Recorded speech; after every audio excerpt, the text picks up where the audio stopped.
పవన్ కళ్యాణ్ గారిని కూడా మీరందరూ ఆశీర్వదించాలని, మీరందరూ ఎల్లప్పుడూ అండగా ఉండాలని కోరుతూ ఈ అవకాశం ఇచ్చిన మీకందరికీ నా హృదయపూర్వక ధన్యవాదాలు. ఇప్పుడు నంద్యాల పార్లమెంట్ సభ్యులు శ్రీమతి బైరెడ్డి శబరి గారిని మాట్లాడాల్సిందిగా ఆహ్వానిస్తూ ఉన్నాం.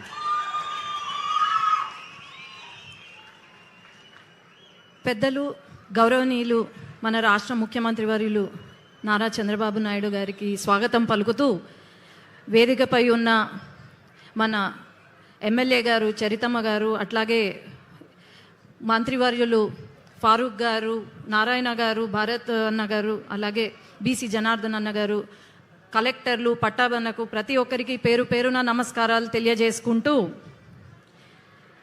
అధికారంలోకి వచ్చిన తర్వాత ఒక్క క్షణం తీరిక లేకుండా, విశ్రాంతి లేకుండా ప్రజల కోసం, ప్రజల వెంట, ప్రజల సమస్యలు తెలుసుకోవడానికి, అట్లాగే ఆ సమస్యలను వెంటనే తీర్చడానికి ప్రతి క్షణం కష్టపడుతూ మన ముఖ్యమంత్రి గారు ఊరు నియోజకవర్గము అంతా తిరుగుతున్నారు. మనం అందరం గమనిస్తే ఒక విజనరీ లీడర్గా ఎప్పుడో చెప్పారు, మన రాష్ట్రం అభివృద్ధి చెందుతుంది, ఇక్కడ ఇలా పెడితే బాగుంటుంది అని. ఇప్పుడు ఆ కళ నెరవేరబోతుంది. మనము మన కోసం మన ముఖ్యమంత్రి గారు ఎన్నో అవమానాలు భరించారు, ఎన్నో కష్టాలు, ఎన్నో నష్టాలు ఎదుర్కొన్నారు. మన అందరితో పాటు ఆయన కూడా మన వెంట ఉన్నారు.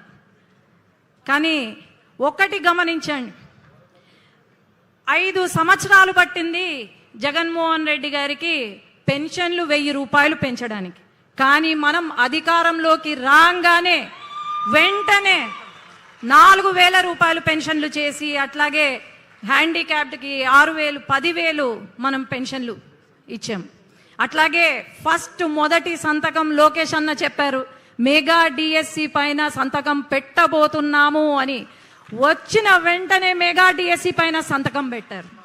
ఈరోజు రాయలసీమ గత 6 సంవత్సరాల్లో రాయలసీమను రాళ్లసీమగా మార్చారు.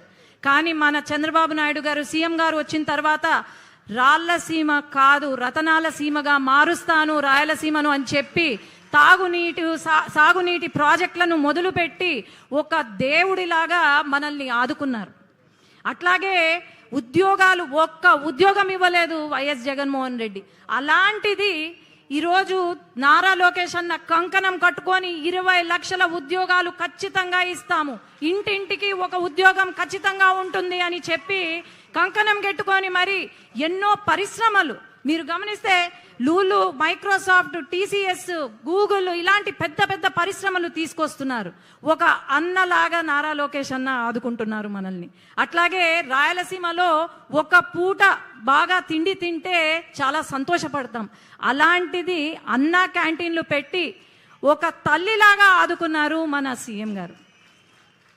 ఇలాంటివి ఎన్నో కార్యక్రమాలు. అట్లే మహిళలు ఎక్కడా తక్కువ కాదు అని చెప్పి మహిళా సంక్షేమానికి కాకుండా మహిళా అభివృద్ధి కోసం కూడా వాళ్లకు ఎంఎస్ఎంఈ పార్కులు పెట్టి, అలాగే వాళ్ళ కోసమని వర్క్ ఫ్రమ్ హోమ్ నిర్వహిస్తూ, అట్లాగే మెటర్నిటీ లీవ్ పొడిగిస్తూ. చిన్న ఉదాహరణ, ఒక మహిళా ఎంపీ అయిన నేను సంవత్సరం లోపల యునైటెడ్ నేషన్స్కి పంపించారు నన్ను, అట్లాగే ఆస్ట్రేలియా పార్లమెంట్కి పంపించారు. అంటే మహిళల పైన ఎంత దృఢ సంకల్పం ఉందో ఆలోచన చేద్దాం. ఖచ్చితంగా మన ఆంధ్రప్రదేశ్ మన సీఎం గారి చేతులలో పడింది, స్వర్ణాంధ్రప్రదేశ్గా మారబోతుంది. అట్లాగే కొన్ని సమస్యలు మన నియోజకవర్గంలో, అలాగే నంద్యాల పార్లమెంట్కి వచ్చాను కాబట్టి గుండకాయ లాంటి గుండ్రేవుల ప్రాజెక్టు పూర్తి చేయాలని, అలాగే మన గోరుకల్లు రిజర్వాయర్ ప్రతిసారి లీకేజ్ అవుతుంది, టెంపరీగా కన్స్ట్రక్ట్ చేస్తున్నారు, రిపేర్స్ చేస్తున్నారు, కానీ పర్మనెంట్ సొల్యూషన్ రావట్లేదు, ఫుల్ లెవెల్లో అచీవ్ కావట్లేదు. కాబట్టి ఈ గుండ్రేవుల ప్రాజెక్ట్కి కూడా పర్మనెంట్ సొల్యూషన్ ఇవ్వాలా అని చెప్పి నేను కోరుకుంటున్నాను. అలాగే మన షరీన్ నగర్లో ఒక బ్రిడ్జ్ ఉంది సార్, అది కట్టిస్తే చాలా మేలు అవుతుంది. ఎంతో మంది వర్కర్స్ అక్కడ అటు ఇటు పోలేక హంద్రి కాలువ దాటుతూ అక్కడ ఊబిలో చిక్కుకొని యాక్సిడెంట్స్ అవుతున్నాయి. కాబట్టి అక్కడ ఆ బ్రిడ్జ్ కూడా పూర్తి చేయాలి. అట్లాగే సార్ నంద్యాల, ఇది నంద్యాలకు సంబంధించింది, జనరల్ హాస్పిటల్లో కేవలం 450 బెడ్లే ఉన్నాయి. ఫారూక్ గారి చొరవతో మనకు 50 బెడ్లను 300 బెడ్లుగా మార్చాము. కానీ చాలా ఇబ్బంది పడిపోతున్నారు. దాన్ని సూపర్ స్పెషాలిటీ బ్లాక్, అట్లాగే ఇప్పుడున్న హాస్పిటల్ని మనము మన మెడికల్ కాలేజ్ క్యాంపస్లో షిఫ్ట్ చేస్తే చాలా బాగుంటుంది సార్. అట్లాగే పాణ్యంలో సార్ ఒక చిన్న రిక్వెస్ట్ సార్, ఇక్కడ ఉన్న కార్యకర్తలు ఎవరైతే ఉన్నారో దీంట్లో 10 మందిలో ఒకరు వాళ్ళ ప్రాపర్టీస్ కబ్జాకి గురైనాయి సార్. వాళ్ళ పేర్లు మార్చేశారు, వాళ్ళ సర్వే నంబర్లు మార్చుకున్నారు. అది ఒక్కటి సార్ రిక్వెస్ట్, ఒక కమిటీని ఏర్పాటు చేసి మన కార్యకర్తలకు న్యాయం చేయాలని చెప్పి నేను కోరుకుంటున్నాను. ధన్యవాదాలు. జై తెలుగుదేశం, జై చంద్రబాబు నాయుడు గారు, జై లోకేష్ అన్న. ఇప్పుడు ఇంటరాక్షన్ విత్ ఎంటర్ప్రెన్యూర్స్, ముందుగా సిటీ ఆఫ్ టెర్రేస్ గార్డెన్స్ నిర్వాహకురాలు ఎంఎస్ సుధా గారు.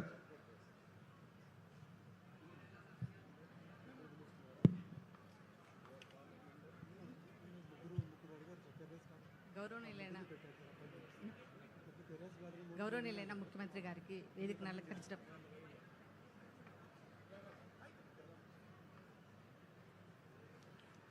గౌరవనీయులైన ముఖ్యమంత్రి గారికి వేదికను అలంకరించిన పెద్దలందరికీ నమస్కారములు. సార్, మనం ఏదైతే పండించుకుంటామో దాన్నే తినాలనే ఒక కాన్సెప్ట్ తోటి మేము మిద్దె తోటలపై